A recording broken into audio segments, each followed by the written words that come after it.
Bonjour à vous et bienvenue dans cette vidéo de coloriage pour adultes. Cette vidéo est la suite du laboratoire de recherche « Comment remplir ses crayons ». Donc là, je me suis dit, je vais attendre 2-3 jours le temps que mes feutres à alcool imprègnent bien d'alcool. J'ai vérifié s'il manquait de l'alcool, j'en ai rajouté. Il y en a certains que j'ai pas touchés, qu'on va pouvoir refaire ensemble. Donc, je vous parle de ça. Je vous parle également des fails, donc ce que j'ai pas réussi à faire.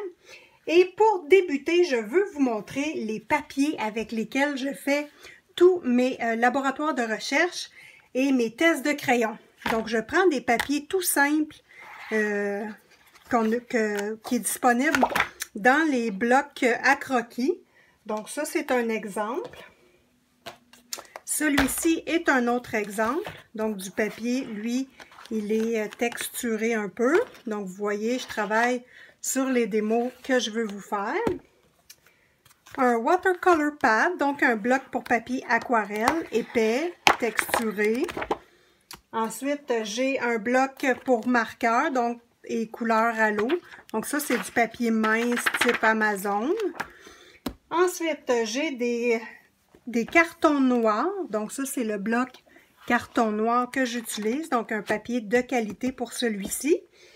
Ensuite, j'ai un autre cahier d'esquisse, donc qui n'a pas été payé cher, hein, 4 $ le papier d'esquisse. Et c'est les papiers que j'utilise pour faire mes tests. Bon, pourquoi je n'utilise pas du papier de qualité type, je pense que c'est Bistrol ou quelque chose comme ça, là? Ben, c'est simplement parce que moi, je n'imprime pas mes coloriages.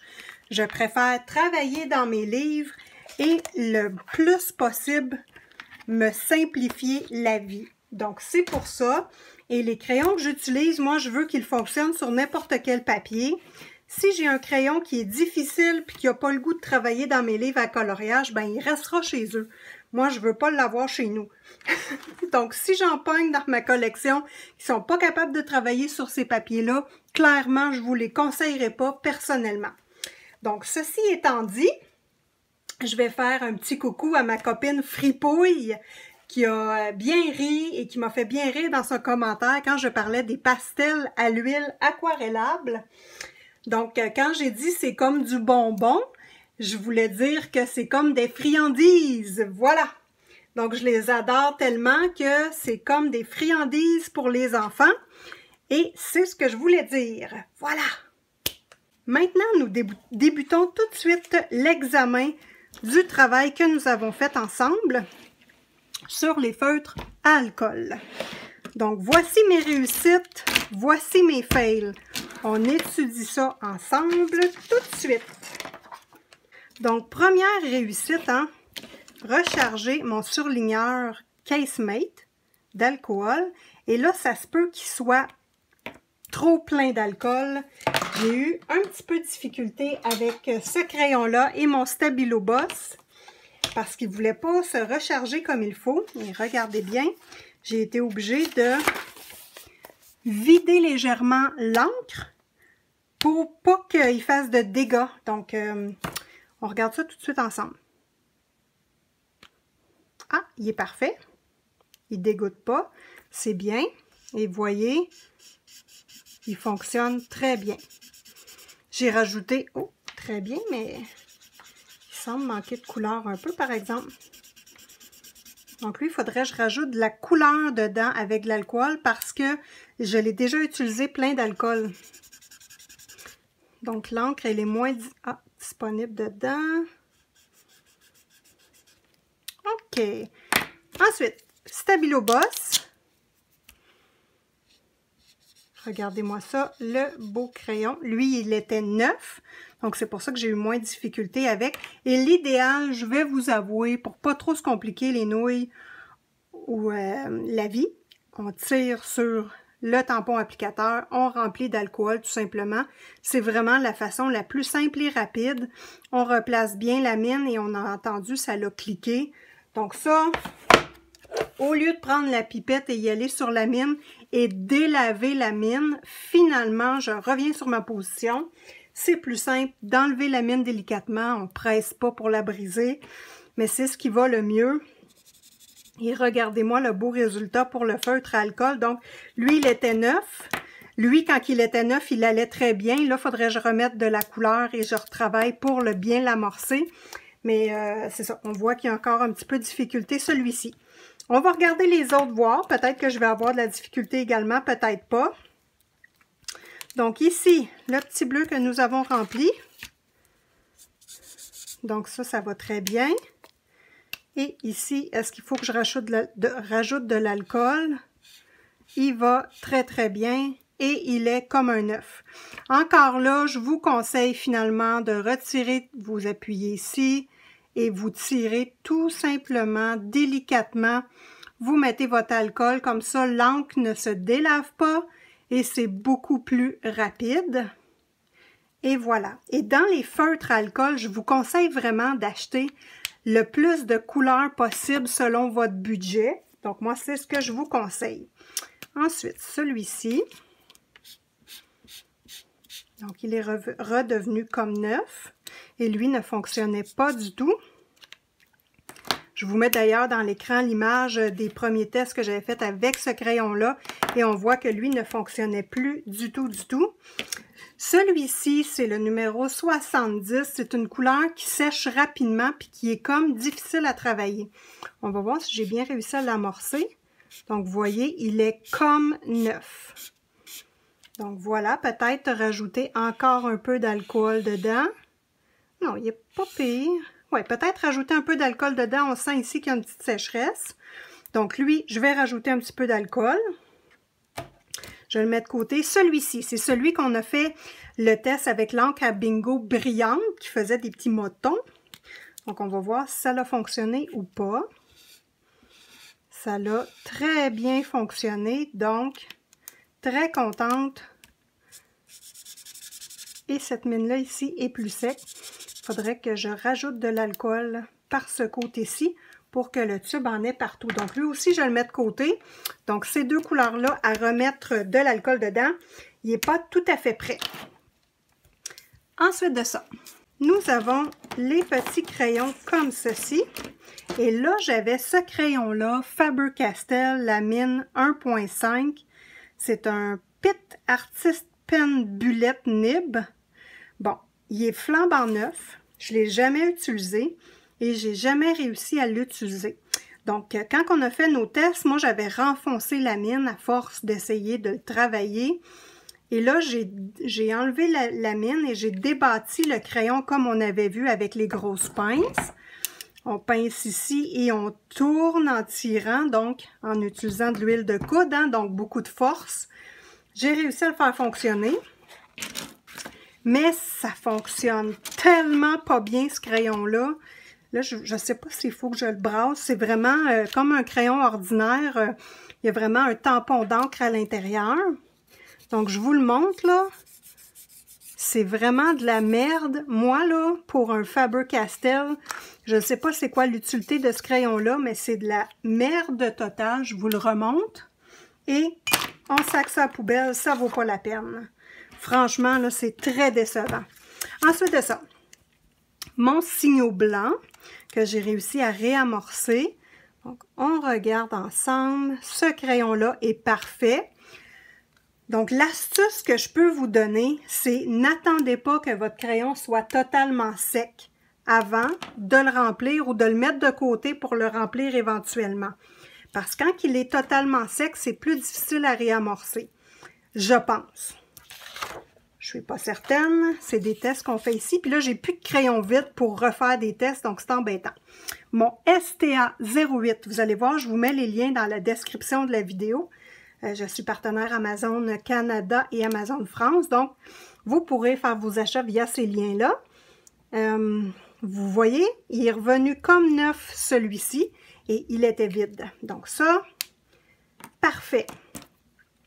Le micro 005, vous voyez, fonctionne très bien. Il est revenu comme neuf. Et les microns ou n'importe quelle sorte, quand vous voyez que la petite mine... Juste ici, là, il y a comme une petite mine. Ça s'use éventuellement.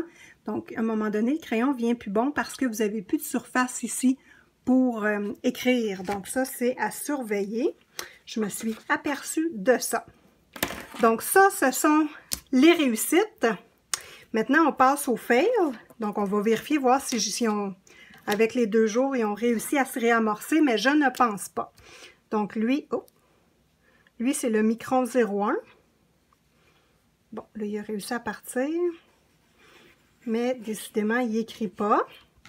Et vous voyez, celui-ci, la mine est très usée. Elle est très courte. Je vais vous mettre dans le champ, là. Donc, elle est très courte. Donc, ce crayon-là, techniquement, il est plus bon. Je le mets de côté. Mon Jelly Roll n'a jamais voulu partir. Donc, lui, c'est-tu... Non, ça, c'est mon Jelly Roll, mon vieux, qui est encore bon. Donc, lui, il y en a encore dedans. Il faudrait que je refasse des tests avec celui-ci. Je le mets de côté. Celui-là, il est complètement amorcé. Mais vous voyez, à l'intérieur ici, ça l'a probablement séché. Et ça ne fonctionne plus. Ou peut-être qu'on n'est pas capable de remplir des Jelly Rolls. Ça, c'est une bonne question. Je ne le sais pas. Donc, je le mets dans les fails. Mon Kingbo 02. Ah, puis regardez-moi ça, l'encre, elle a toute coulé dégueulasse. Dégueulasse. Il ne fonctionne pas à moitié. Un fail. Les Kingbo, de toute façon, je ne vous les conseille pas. J'ai commandé des ensembles de crayons et quand je les ai reçus neufs, il y en avait qui n'écrivaient même pas. Donc, total fail. Mon STA Pigment Liner 0.2. Donc, lui, il ne fonctionnait pas lors du dernier test. Et on voit qu'il ne fonctionne pas plus. Bon. Ça pour celui-là. Et lui, lui, il fonctionne très bien par contre. Yay! Donc, mon Uni Pen Fine Line. Celui-là, c'était un Waterproof Pigment Ink. Donc, lui fonctionne. Yay! Donc, on le met dans la ligne de ceux qui fonctionnent. Et maintenant, mon Uniball Signo. J'ai mis un petit papier collant parce que je pense que l'encre à l'intérieur est bonne, mais c'est vraiment le petit bout ici qui est complètement brisé à cause de la mauvaise encre que j'ai mis dedans. Donc là, je tourne la bille et vous voyez, ça ne fonctionne pas du tout. Donc lui, je vais le garder et quand je vais avoir un signaux de vide, je vais juste changer l'embout de mine pour voir si c'est ça le problème. Donc lui, il va rester à tester. Je vous montre tout de suite mes pots d'encre parce que dans la dernière vidéo, je ne vous ai pas montré les pots d'encre, je trouve trop. Donc, je vous montre ça tout de suite. Donc, pour débuter, je vous montre les encres à ne pas utiliser. Donc, on n'utilise pas ces encres-là. C'est avec ça que j'ai créé des bouchons dans mes crayons. Donc, celle-ci, la Daler Rowney. Donc, c'est un acrylique Artist Ink. Donc, moi, j'avais pris la couleur peau et la couleur perle. Donc, ça ne fonctionne pas du tout pour remplir nos crayons. Donc, on oublie ça. C'était un test fail. Donc, maintenant, je vous montre l'encre que j'ai utilisée dans notre laboratoire de recherche. Donc, l'encre blanche et noire, Winsor & Newton Calligraphy Ink. Donc, c'est pour mettre dans les fontaines. Voilà. Donc là, j'ai fait des recherches et il semblerait que ce ne soit pas la bonne encre pour recharger nos crayons. Donc ça fait peut-être partie d'un des problèmes que j'ai avec l'encre noire. L'encre blanche, en tout cas, jusqu'à date, ça a fonctionné. Moi, je vous dis, hein, faites vos tests. Faites vos tests. Moi, ce que je dis, c'est pas l'absolue vérité. Je vis des choses de mon côté parce que j'ai fait des tests, je reprends des crayons usagés. Vous n'aurez peut-être pas les mêmes résultats de votre côté. Mais par contre, au niveau de l'encre, celle qui est la meilleure pour remplir nos fine liners, c'est l'encre India Ink. Donc, choisissez de l'encre waterproof, donc qui résiste à l'eau. Hein, comme ça, si vous faites un tracé et que vous utilisez de l'aquarelle par-dessus quand le tracé a séché, il ne se délavera pas. Donc, voilà, c'est l'encre India Ink. Ça se vend en moyenne 17 $ la bouteille, là, entre 14 et 17 $ la bouteille. OK, donc après avoir fait mes recherches, ce que je peux vous dire, c'est que les gens enlèvent toujours, je vais prendre un crayon qui n'a pas reparti, enlèvent toujours le petit bout ici pour les remplir. Donc, ils enlèvent le petit bout comme on a fait dans le précédent vidéo. Donc, délicatement, hop, on sort. Et avec une pipette, ils rentrent 5 gouttes d'encre dans le petit bout ici. Donc, c'est la façon que les gens fonctionnent. Vous pouvez utiliser une petite bouteille avec une pipette comme ceci, faire votre mélange d'encre. Il y a des gens qui font 5 gouttes et y ajoutent une goutte d'eau ou une goutte d'alcool. Donc, c'est ce que j'ai trouvé dans mes recherches. Moi, ben, je ne l'ai pas fait comme ça et j'ai probablement trop mis d'encre. C'est pour ça qu'ici, il était porté beaucoup à baver. Donc, faites vos recherches en moi, là. Dans le fond, on est ici juste pour faire des expériences. Donc, ça se peut que vous ayez des expériences différentes des miennes. Dans les sortes d'encre qui étaient recommandées, j'avais le Dr. P.H. Martens, donc une encre noire waterproof, qui est très opaque, donc qui cache beaucoup, ce qui est peut-être pas le cas de celle-ci. Ensuite, il y avait la Higgins, la Radipographe, Universal Ink, qui se vend à peu près 9 $. Donc, moi, je vais vous mettre en lien ce que j'ai trouvé sur Amazon dans les encres. Je ne l'ai pas encore commandé parce que j'ai plus de crayon vide, donc ça ne me donne rien non plus d'avoir du matériel inutilement. Alors, ça conclut la suite de « Est-ce qu'on peut remplir nos crayons nous-mêmes et sauver des sous? » Eh bien, la réponse est oui. Il faut juste un peu de patience. Ça tâche les ongles quand on utilise du noir. Et ben moi, vraiment, feutre alcool, ça fonctionne très bien.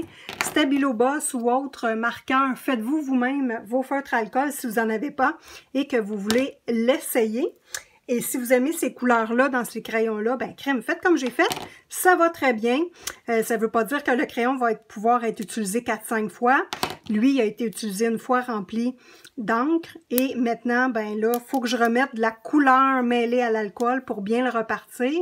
Et on constate hein, qu'il n'est pas bien reparti, celui-ci. Donc, il manque, vous voyez, de couleur. Voilà. Ce n'est pas une première utilisation, donc ça ne me surprend pas trop. Voilà. Dans la prochaine vidéo, le prochain laboratoire de recherche, Posca. J'ai trouvé 4 recettes pour remplir un Posca. On teste ça ensemble parce que toutes les recettes que j'ai faites avant n'ont pas fonctionné. Donc, je suis curieuse d'en retester avec vous. On va peut-être réussir. Oui! Donc, je vous souhaite bon colo à tous et pour les nouveaux abonnés, bienvenue dans la famille de Simone.